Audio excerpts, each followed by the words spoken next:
Wanjomo ligereria bwegata sende kiandeze TV twa yabutoereire amaya ase chinsa isato chabona batuko kulinda sense moya kabere ya maya na nyara ko bingo balirira ngango sanga tule amono mugeni ito imeye studio nyara ko baga wikirana nigakoro kwa Sheikh Mohamed Omar Mohamed oyire omoteneri wo musigito jamia gotoka ime county ya Kisii bagatakati bo moche obosongo sanga manaintwe chinga kutoka batoko kwanira neri tukuriare ngeri nene kegima asababu atani be dini yege Islam hanene chinga kibare ko baba gochengera litukoria boria Eid ul Fitr na nyara ko bago twere sandire rieri lituko igoria nyara ko baligo chamaga ya barabuo ko ba ase ensemeli kwengata sumutenyi omogima o Ramadan. Karibu sana Sheikh Mohamed Omar Mohamed ndani ya studio. Jambo. Sijambo sana. Najua imekuwa siku yenye shughuli kadhaa kweli kweli. Kwa hakika leo imekuwa ni siku yenye shughuli nyingi sana kufuatana na sherehe ambayo ilikuwa ikiendelea katika siku ya leo. Kwa hivyo tumekuwa na shughuli chungu mzima kuanzia asubuhi mpaka mchana mpaka wakati wa jioni kwa sababu ya sherehe hii. Asante sana na karibu ndani ya runinga yetu ya Ndizi TV. Naamini kwamba hapo mwanzo tuliweza kuangazia taarifa ambayo ilikuwa inahusisha shughuli za siku ya leo, ambapo baadhi tulipata ripota wetu moja akishiriki pamoja nasi katika shughuli. Tuliona kwamba shughuli mingi za siku zilikuwa ni za kusali. Ndio. Leo kwanza shughuli kubwa ilikuwa ni kusali, lakini kabla ya kusali kuna shughuli fulani ambazo kwamba zinafuatia kufuatana na dasturi na sheria ya Uislamu, hususa vile ambavyo tulivyofundishwa. Kwanza tumetoka katika mfungo Ramadhan ambao unaingia kwa kuonekana kwa mwezi, na sisi tunatumia kuona kwa mwezi wa Muandamo. Siku zinaweza kuwa ni siku 29 au ni siku 30 katika mfungo wa mwezi wa Ramadhani, ambapo saumu hii ni muhimu sana katika sheria yetu na hususa katika dini yetu, ambayo ni moja katika nguzo muhimu ya nguzo ya dini ya Kiislamu. Na saumu iko katika maana mbili ambayo inavyofahamika kisheria. Iko katika maana ya kilugha na iko katika maana ya kisheria. Kwa maana ya kilugha tunasema tu ni kujizuia na kitu fulani, na hii inakuja katika reference katika suratu Maryam sura ya 19 aya 26. Mwenyezi Mungu Subhanahu wa Ta'ala aliposema akimwambia mama Maryam, mamake Yesu, pale alipokuwa mjamzito na ametuhumiwa ya kuwa amefanya machafu na maovu. Baada ya tuhuma zile, Mungu akamwambia, fakuli inni nadhartu lirrahmani sawman falan ukallima alyawma insiya. Sema waambie hao ya kuwa mimi nimeweka nadhiri ya kujizuia. Sasa saumu inakuja kwa maana ya kujizuia juu ya kitu fulani. Sasa kisheria saumu ya Ramadhani au saumu yoyote ile ambayo kwamba inakuwa ni saumu ya kufunga ni kujizuia na kula, kunywa na mambo fulani ambayo sheria yameweka. Iwapo utayafanya mambo hayo katika siku ya funga yako, basi ile funga yako itakuwa haina maana, imebatilika. Kuanzia alfajiri ya pili mpaka jua kuanguka unajizuia kula, kunywa, kusengenya, maingiliano ya kimwili wewe na bibi yako. Yote haya yanakuwa ni yenye kuharibu saumu. Kwa hivyo saumu ni jambo ambalo kwamba liko na umuhimu mkubwa katika sheria ya dini yetu ya Kiislamu, na pia iko na umuhimu mkubwa katika viwiliwili vyetu, kwa sababu ni moja katika njia ambayo inakupata wewe uwe na afya, kwa sababu muda wa miezi 12 au 11 tuseme, wewe uko katika uzoefu wa kula bila mapumziko. Kwa hivyo unapumzisha ile tumbo lako kwa njia fulani ili iweze kupata service fulani Kama kuna vidudu ambavyo kwamba ni venye kuathiri katika siha ya mwili yako, vidudu hivi vitakuwa vimepata dhiki na shida, vitakuwa havina uhai, ni venye kukufa, kwa sababu hakuna chakula kinachoingia katika mchana wala hakuna maji yanayoingia katika mchana wa siku ya funga. Asante sana. Tuko naye Sheikh Mohamed Omar Mohamed ambaye tunashiriki pamoja naye mazungumzo maalum kuhusu mwezi mtukufu ambao umekwisha pita wa Ramadhani, vile vile sherehe ambazo zilikuwa zinahusisha siku ya leo. Labda wengi wanaweza sema kujizuia labda kunaweza kuwa ni kwa watu wazima ambao wanafahamu sheria, jinsi labda Qur'ani inapozungumzia na mambo kadhaa. Je, katika watoto wao wanajiingishaje katika mwezi huu mtukufu? Swala zuri sana. Watoto wanafundishwa. Watoto wanafundishwa. Sisi sheria yetu au dini yetu inamfundisha mtoto kuanzia katika kuinukia kwake kimaisha. Nitakupea mfano ambao Mtume wetu Muhammad sallallahu alaihi wasallam akihusisha watoto anatuambia sisi, muru abnaakum bisalatin bisab'in wadhribuhum alaiha bi10 wafarriqu bainahum fil madhaji'i. Hii ni lugha ya Kiarabu, nafikiri uielewi. Kabisa, inatupita kidogo. Lakini nitakueleza na utaifahamu vizuri sana. Asante. Yani, waamrisheni watoto wenu kusali. Unajua sala ni moja katika nguzo za dini ya Kiislamu, na ambayo kwamba inakuja chini baada ya saumu. Baada ya shahada nguzo ya kwanza, kisha inakuja ni sala. Sasa kwa mfano huu ndio inakuja kwa sheria nyinginezo. Sasa tumeambiwa ya kuwa waamrisheni watoto wenu kusali kwa miaka 7. Mtoto anapofika miaka 7 ni wakati ambapo kwamba kidogo ufahamu unaanza kuinukia na bongo linaanza kufunguka. Kwa hivyo anaanza kufundishwa kusali kwa miaka 7. Itapofika miaka 10, yani ako na uvivu katika kusali, lazima kidogo kiboko ifanye kazi. Kiboko lazima ifanye kazi. Japokuwa hivi sasa tunaambiwa tusichape watoto, lakini kiboko kidogo ya kuwanyorosha, si kiboko ya kuwaumiza. Ni kiboko ya kuwatia adabu. Mzazi anayempenda mtoto wake hapendi kumchapa mtoto, kumuumiza. Ni kiboko ukiinua hivi, mtoto anajua babangu ananipenda, mamangu ananipenda. Kwa nini kainua mkono ka kiboko anataka kunichapa? Kwa hivyo atakuwa ni mwenye kurekebika. Sasa sheria ikatufundisha sisi kuwalazimisha kusali kwa miaka 7 na kuwachapa viboko wanapofika miaka 10. Kisha katika muda huu ambapo kwamba ni miaka 10, wanaweza kuwa ni vijana pamoja na wasichana, tunaambiwa tuwapambanue, kuwaeka kando katika malazi. Yani wasilale chumba kimoja, kwa sababu wanakuwa ufahamu wa ubongo unakuja juu, wanaanza kujua mambo ya uchi na mengineyo, isije ikatokea athari mbaya.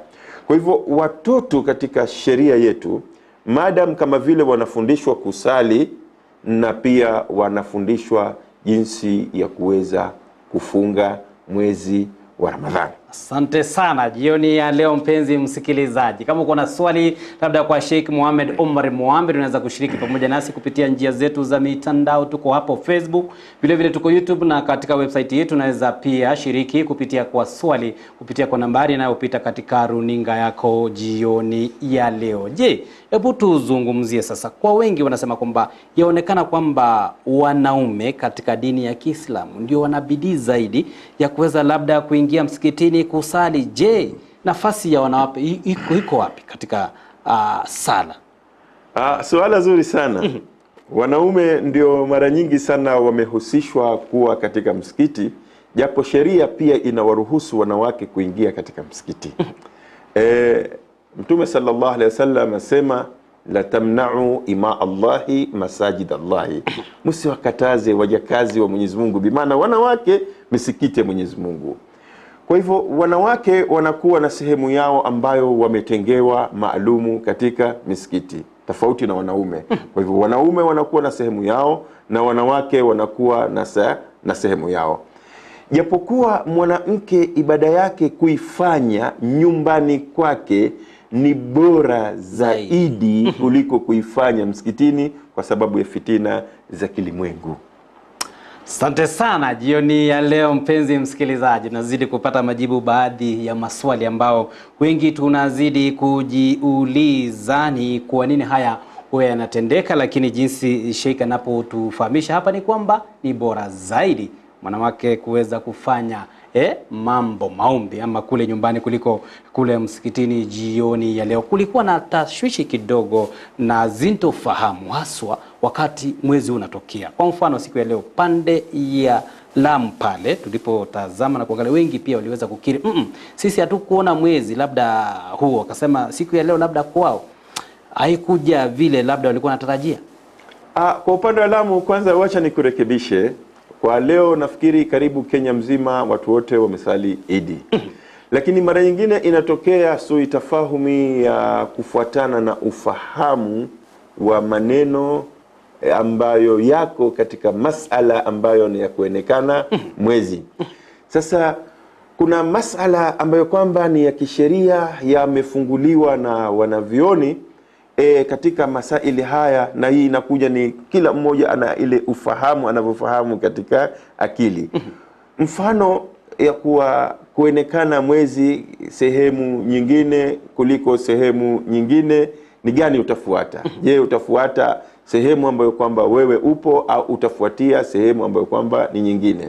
Sasa ikhtilafu hii ni ikhtilafu ambayo kwamba imejitokeza kwa siku nyingi na iko, lakini ukiangalia kongamano kubwa la wanavyoni wanavyokubaliana ya kuwa mwezi utakapoonekana sehemu yoyote katika ulimwengu, bora aliyeiona ni Muislamu na ameushuhudia na akaapishwa na ikafika ile taarifa kwa mahakama kuu ambayo kwamba inashughulika masala ya mwezi, wakatangazwa, basi imewajibika kwa Waislamu wote kufanya nini? Kufunga. Lakini inakuja katika ufahamu ya mazungumzo au ya maneno ya kuwa mimi nimefahamu kwa njia fulani ya kuwa hii imenihusisha mimi, lazima nione kwa nini?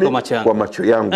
Sasa ukabebea uzito wa huo ya kuwa wewe ni lazima uone kwa macho yako, haina shida kwako wewe, unaweza kuchukua huu ufahamu wako na somo yako itakuwa ni sahihi. Hakuna ugomvi baina ya huku wala baina ya huku, mwisho wa safari wote mnakuja kumaliza mahali pamoja. Jioni ya leo mpenzi mtazamaji, shiriki pamoja nasi, utaangalia baadhi ya maswali na jinsi pia mmeweza kuzungumza pamoja nasi jioni leo. Tunataka Sheikh utuzungumzie tu siku moja tu, labda tuko katika mwezi mtukufu Ramadhani. Kama Muislamu ambaye ni muamini na mshirika wa dini ya Kiislamu, umeamka asubuhi, tuambie tu shughuli mtu anafaa afanye tu na normal day hivi. Mtu ameamka asubuhi katika labda siku moja ambayo iko katikati ya mwezi wa Ramadhani, katika siku ya Ramadhani ni jambo gani ambalo kwamba wewe unafaa kulifanya? Ndivyo sasa, kwanza ni lazima uelewe kima na thamani ya ule mwezi ambao kwamba wewe uko nao, hususa mwezi wa Ramadhani.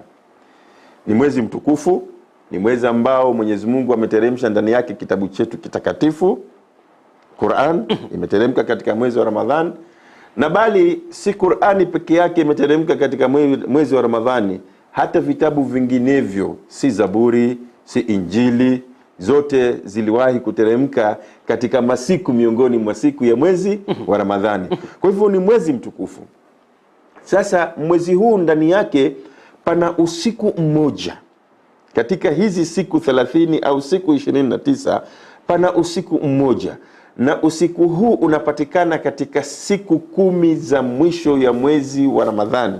Usiku wenyewe unaitwa Lailatul Qadr, usiku ambao kwamba uko na cheo. Usiku huu utakapokufanikisha wewe umekupata katika ibada, ni mfano wa mtu ambaye umemwabudu Mwenyezi Mungu miaka 84 na miezi 3 juu yake katika usiku mmoja. Kwa hivyo siku moja katika mwezi wa Ramadhani inatakiwa kwako wewe kujitahidi kwa mambo mengi: kusali, kumuomba Mwenyezi Mungu, kuomba msamaha, kutubia dhambi zako, kulisha maskini, na hususan jioni, sio mchana. Mchana haruhusiwi kula. Yani bimana unaweza kununua chakula ufuturishe watu kwa kuwalisha watu, na hii uko na ujira mkubwa mbele ya Mwenyezi Mungu. unaichukua thawabu ya funga yake na Mwenyezi Mungu hampunguzii yule aliyefunga kitu chochote. Kwa hivyo wewe unapata ya ziada na unaweza kuipata thawabu hii kwa kitu kidogo tu, hata kama ni mfano wa tende moja au ni mfano wa tama moja la maji au tama moja la maziwa ambalo utakalojitahidi kuingiza katika mdomo wa ndugu yako aliyefunga. Kwa hivyo siku moja katika mwezi wa Ramadhani kuna mambo mengi ya kiibada ambayo inafaa kwa wewe kujitahidi nayo, kuanzia kusali, kutoa sadaka, kusoma Qur'ani, kumsabihi Mwenyezi Mungu, kuomba msamaha na kufanya kila jambo ambalo ni jema kujikurubisha nalo kwa Mwenyezi Mungu muumba aliyetuumba. Asante sana. Siku ya leo tuzungumzie siku ya Eid ul-Fitr. Tunaona wengi pia wanajitokeza. Ni wakati pia kama washirika wa dini ya Kiislamu munashiriki pamoja na wale labda hawana uwezo katika jamii. Zaidi ya wote, kwa mfano tu hususan katika kaunti ya Kisii, wengi wa vijana ambao ni wa mitaani pale, familia zile ambazo labda zina makao, tumepata pia zikijitokeza, na nyinyi wenyewe mmejitokeza wazi kabisa kuweza kushiriki pamoja na wao. Ndio, watu wote tumejitokeza na kushiriki katika sherehe hii na hakuna aliyebaguliwa hata mmoja, si maskini wala si fakiri wala si vijana ambao kwamba wako, bali jambo hili huwa linaanza preparation yake siku nyuma kabla ya siku kubwa ya sherehe. Wajua, katika binadamu sio watu wote wako sawa, au watu wote kila mmoja ako na mali au kila mmoja ako na chakula anashiba. Siku ya sikukuu ni siku ya furaha. Ni lazima kila mmoja afurahi, tajiri afurahi na maskini afurahi. Sasa sheria ikatulazimisha sisi siku za mwisho ya mwezi wa Ramadhani, tuseme siku ya 28, kuanzia siku ya 28 kuna kitu ambacho kwamba kinaitwa zakatul fitr. Zakatul fitr ni chakula. Chakula kile kizuri ambacho kwamba kinalika ndani ya mji. Sasa chakula kile kinatolewa kiwango cha 2.5 kwa familia. Ninapozungumza familia, yani kwa kichwa kimoja katika familia. Mfano wewe uko na umeoa bwana? Nimeoa, nina mke. Uko na mke? Uko na watoto? Niko na watoto. Uko na watoto wangapi? 2. Uko na watoto 2. Sasa mfano wewe bwana Hamisi. Kweli Hamisi ni jina la Kiislamu. Ni jina la Kiislamu. Karibu bwana katika. Nipo njiani naja. Asante sana. Sasa mfano bwana Hamisi, acha nikupigie mfano wewe bwana Hamisi. Wewe ni Muislamu. Umefunga, sasa unakuja kuhatimisha mwezi mtukufu wa Ramadhani. Mbele kuna sherehe ya Eid al-Fitr inakuja. Na ukiangalia kuna majirani yako Waislamu ambao kwamba ni mafukara, wengine ni maskini hawajiwezi, wengine ni wajane wamefiliwa na waume zao, watoto mayatima wako pale. Ajua yatima anategemea baba, na baba hayuko, amekufa, ndiye ambaye kwamba mwenda mbio kutoa jasho kuwaletea familia. Sasa ni juu ya yule Muislamu ambaye kwamba ni mwenye uwezo, Mungu amemkunjulia, ako na chakula, ako na kila kitu, kuweza kuwakusudia chakula kizuri. Chakula kizuri. Ili na yeye ale afurahi katika siku ya Idi kama vile wewe unavyokula na kufurahi katika siku ya Idi. Kwa hivyo sheria inataka kwako wewe bwana Hamisi, 2.5 umtolee bibi yako, 2.5 uwatolee watoto wako mmoja, umesema uko na watoto 2, 2.5, idadi ya 10 hii inatoa ni sadaka kuwapatia wale maskini, ili siku ya Idi na wao wajitosheleze, wasiingie katika mitaa kuanza kunyosha mikono kwa watu na matajiri na nini, kuomba, ili ile furaha ichanganye kwa watu wote, maskini wetu na matajiri wetu wakuwe katika hali moja ya furaha. Wakuwe katika hali moja ya furaha. Nitakuuliza tu bwana Sheikh swali lingine, labda zaidi ya mwezi mtukufu wa Ramadhani katika kalenda ya Kiislamu, je, kunayo tena baadhi ya siku iwe mwezi ambao labda ni ya muhimu kabisa katika dini ya Kiislamu? Iko miezi mingine ambayo kwamba ni muhimu, nayo inafuata mbele yetu. Kuanzia Mwenyezi Mungu aumbe mbingu na ardhi, kuna miezi 4 ambayo kwanza Mwenyezi Mungu mwenyewe aliichagua. 3 inafuatana.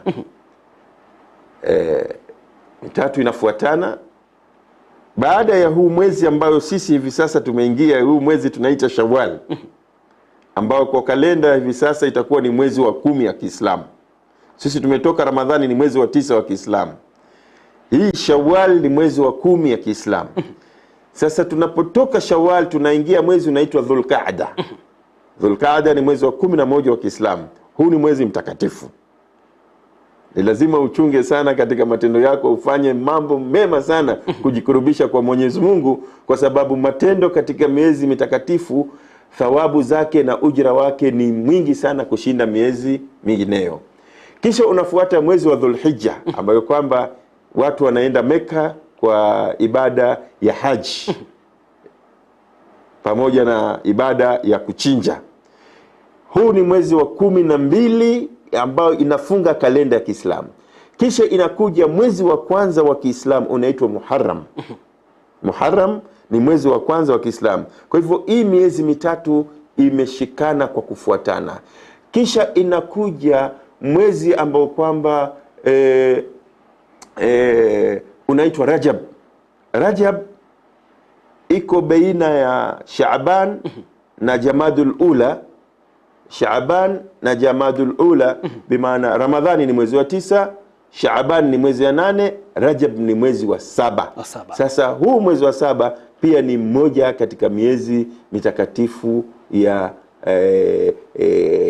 katika sheria yetu ya dini ya Kiislamu, na miezi hii Mwenyezi Mungu aliitakasa kuanzia siku alipoumba mbingu na ardhi mpaka leo. Asante sana Bwana Sheikh Muhammad Omar Mohamed, na muda wetu nazidi kutupa kisogo kabisa, lakini ile picha ambayo tuliona leo hii katika sherehe ya siku ya leo ni kwamba wengi wa watu hasa wakazi wa maeneo haya yale ambapo tuna msikiti wenu wa Jamia, ni kwamba wengi pia ni watu wako na mahitaji, labda sijui kuna mna mpango gani kwenda mbeleni, labda siku ya leo kuna wale pia wakufikiwa na ule msaada na hiyo sherehe ambayo ilikuwa inafika siku. Je, weka mipango gani kuhakikisha kwamba labda katika miezi mitukufu ijayo na sherehe kama hii labda mtakuwa mnapanua usaidizi wenu kufikia wengi ambao wako na hitaji? Tunajaribu kuchukua data kwa sababu watu wanatoka sehemu tofauti. Kuna sehemu ambazo kwamba huwa tunawajua na kuna sehemu zile ambazo kwamba hatuwajui. Lakini uzuri ni kuwa huwa wanajitokeza na kuja kujitambulisha. Kila wakijitokeza na kujitambulisha, tunakuwa na ufahamu ya kuwa kuna ndugu zetu Waislamu mahala fulani. Sisi katika dini yetu hatuchagui, hatubagui. Uislamu ni kitu kimoja, ni dini moja. Wewe ukikuwa Muislamu ni ndugu yangu wa damu kama yule niliyezaliwa pamoja na yeye. Asante sana. Labda ndugu zetu wa dini ya Kiislamu ambao wanatutazama jioni ya leo, nadhani tumepata uondo tu baadhi ya yale ambayo yanatekelezwa na sheria ambazo zilikuwa zinahusisha siku ya leo. Ndio manake tuliweza kuahidi kwamba tutamwalika Sheikha na ameweza kufika hapa studioni, tumeweza kushiriki pamoja naye mazungumzo. Labda jambo lako la mwisho kabisa kwa mtazamaji ambaye anao kutazama usiku wa leo.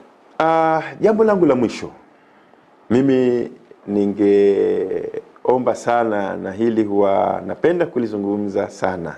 Jameni, tuweni na umoja. Kisii ni yetu sote. Kisii ni yetu sote. Tuko katika kaunti ya Kisii. Ni kama ambao tumeshaleleka hapa, tushakuwa hapa kwa siku nyingi. Watu tunatangamana kwa shughuli hii na shughuli ile. Tupendaneni, tusibaguane. Kisha nataka tena kurudia lile ambalo nilizungumza katika hutuba yangu na baada ya hutuba yangu. Nasaha yangu kwa viongozi wangu wanaoniongoza katika kaunti yangu pendwa ya Kisii. Tuache kidogo ile ubabe, kila mmoja kutaka kumuonyesha mwenzake nguvu zake. Tuheshimiane. Hamisi, uniheshimu na mimi Sheikh Muhammad nikuheshimu. Uko na cheo chako, niko na cheo changu. Kila mmoja tunaheshimiana. Kwa nini tunagombana? Na sote lugha yetu ni moja. Asante sana Sheikh Mohamed, wosia mzuri kabisa kwa viongozi wetu na pia kila mkaaji ambaye ni wa kaunti ya Kisii. Amesema jambo la muhimu kabisa ni amani, amani, amani. Nasi pia kama runinga ya Ndizi TV pia tunasema amani, amani. Asante sana Sheikh Mohamed kwa kupata fursa na nafasi ya kuweza kushiriki pamoja nasi mazungumzo jioni ya leo. Kienda pia tunatutakia kila laheri na pia washiriki wote na wandani wa dini ya Kiislamu katika kaunti ya Kisii. Kama Ndizi TV tunawatakia kila laheri katika shughuli zenu za kila siku. Mwanchomo ligere begeta seni Ndizi TV na utogwakira omos mari amaya chinsa isato chiabonobo tuko chinga kitonyera koba tukusanga amange amonomo Sheikh Mohamed yonyale koba gotwera beratatu ayonyara koba korekana ari tukuria rero naboigo omutinyi mugimo yonyale koba gokoera omutinyi oria o Ramadhani twakoganirie amaya no burigire ubuye bumero bire kubwatire nyara koba koneke chibi chamanero gichaguchira senchire boikirano nigakuru kwa Petra mukira tonyara kwa toko batana manere Lydia mose konekia unagochire ase umono bebimanyire literana kwa Josephat Amisi nakoganirie obutuko buya nabo igotomerane ankio munyara koba goseniwa.